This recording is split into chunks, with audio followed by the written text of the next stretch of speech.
Yes, hello and welcome to another vlog from Motorider.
Today we're testing out the Kawasaki Versys 650. It's a 2022 model and it has some changes which you actually saw on EICMA 2022 I guess.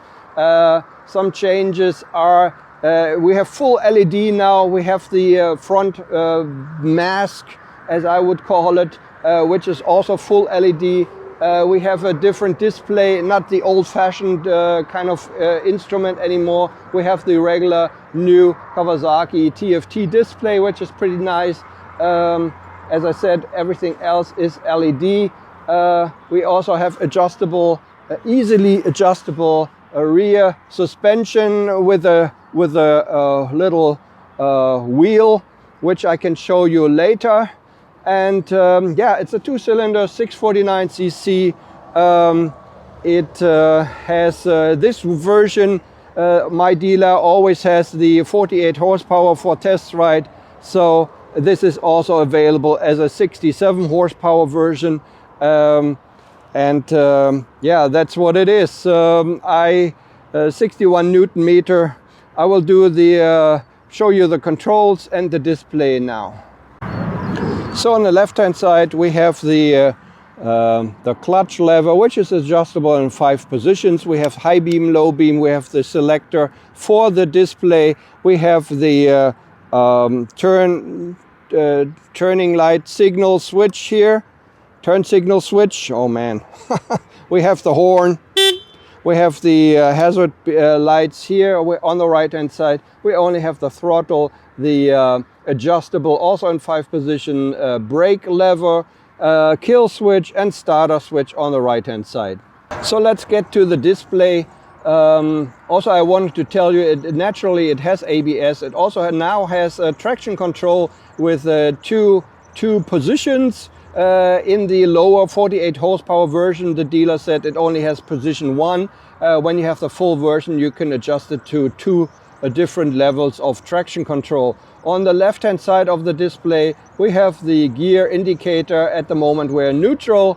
Next to it we have the KTRC, which means Kawasaki traction control. Underneath we have the RPM counter, which is pretty nice and very helpful and pretty big actually, and you see it's nicely, you can easily see it. Underneath we have the fuel level in the tank.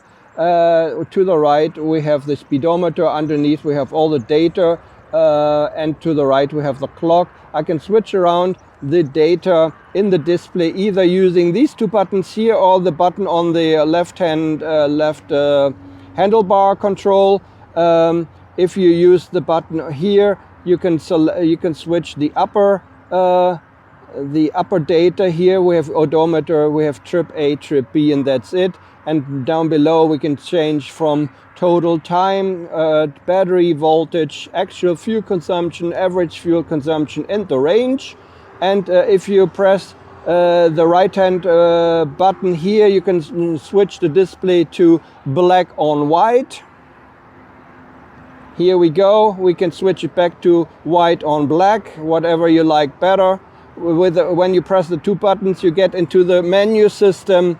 I will not go into it because it's kind of clunky, at least that's what I think, and I don't want to waste any time with it. So here's the, you can change the settings and stuff like that. I will get out of this here now.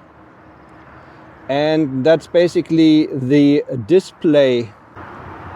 To adjust the windscreen, I just wanted to tell you you have to press this button here, or this lever, and you can adjust the windscreen in 4 positions, which is pretty nice.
Yes, so this is the Kawasaki Versys 650 2022 model year, and we will go back to the dealer now. I'll show you a bit how it rides and how it handles.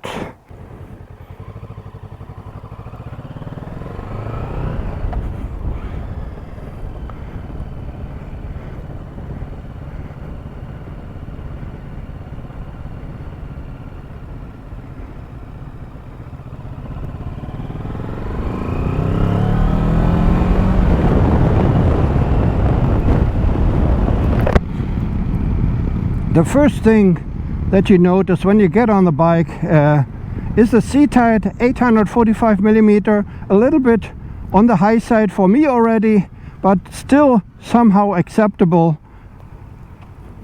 And basically I can compare this to my scooter X-Max 300. It is wider, it is not that high, but it is wider, so it feels the same. You stand on your tiptoes. On this one, 845, I stand on my tiptoes, and it just barely works. But of course, if you're in the countryside and you want to get some footing, that might be a bit difficult on gravel and stuff, because you know, you don't have very good footing.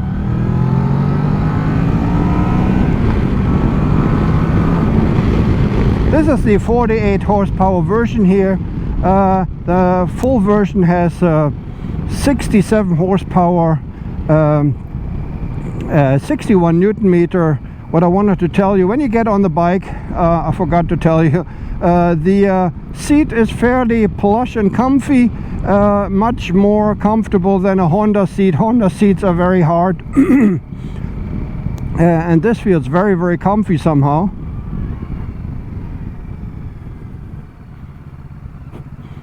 And yeah, it has ABS, it has traction control now in this year. It has a nice display, easily readable under any lighting conditions. You get the bigger version, the Tourer, which has the side cases or the top box. With the Tourer you also get included like the 12-volt socket, the USB socket. You can get also in the highest priced Tourer, you also get the fog lights, which are then included. The heatable grips or heated grips you can only get as an option, so it is not included in any of the higher priced versions that you can get there.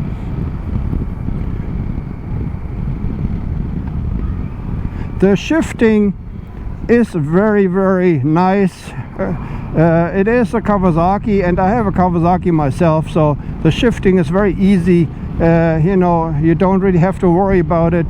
The only thing you have to worry on this one, since it's a 48 horsepower and it is reduced, you might have a little problem with a twitchy throttle. The throttle response is 0 or 1. There's nothing really in between. Sometimes you have to be careful, but I think that might only apply to 48 horsepower because it's reduced on the full version. Actually, I rode a Z900 full version and I did not notice any twitchiness of the throttle there. So let's get on the freeway here and I will go back to the dealer. We don't have that much time. Also, the weather is really shitty today, so I don't want to make an extended version of this one here.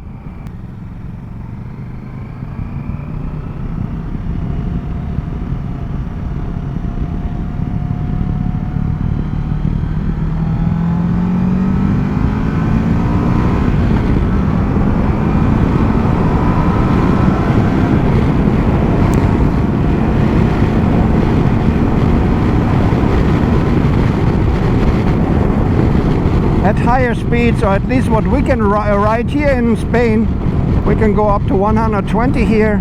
The windscreen is adjustable in 4 positions. You could actually do that while sitting on the bike. You have to press the little button down there, the release button. The highest position is not too bad for highway riding, although it would be actually better if there was another notch going up a little bit further, but it is acceptable and it is on par, I'd say, with all the other bikes like the Honda CB500X, for example. It is very comfortable. You sit up straight, a very comfortable seating position and traveling position, I would say. Yeah, it's a very comfy bike, I would say. The suspension, the rear suspension is also adjustable by wheel, so that is pretty cool and very easy to do. Let's make a long story short once again, because I don't have anything to say, anything negative about this bike. If you're in for an adventure bike, you're thinking about the Honda CB500X, thinking about Kawasaki, or I don't know, maybe the Mach Bohr XR5, which I will also be test riding later on. This is a pretty good deal. However, I have to say, of course, it is about 1,500, 2,000 euro more expensive than a CB500X, but of course you would get also more power on this one, about 20 horsepower more. That's about it. My test ride, very positive feedback here on the Kawasaki Versys 650. I can highly recommend if you're in the market for an adventure bike. I do like it. Thanks very much for watching. This has been a ride out. Take care. Bye bye.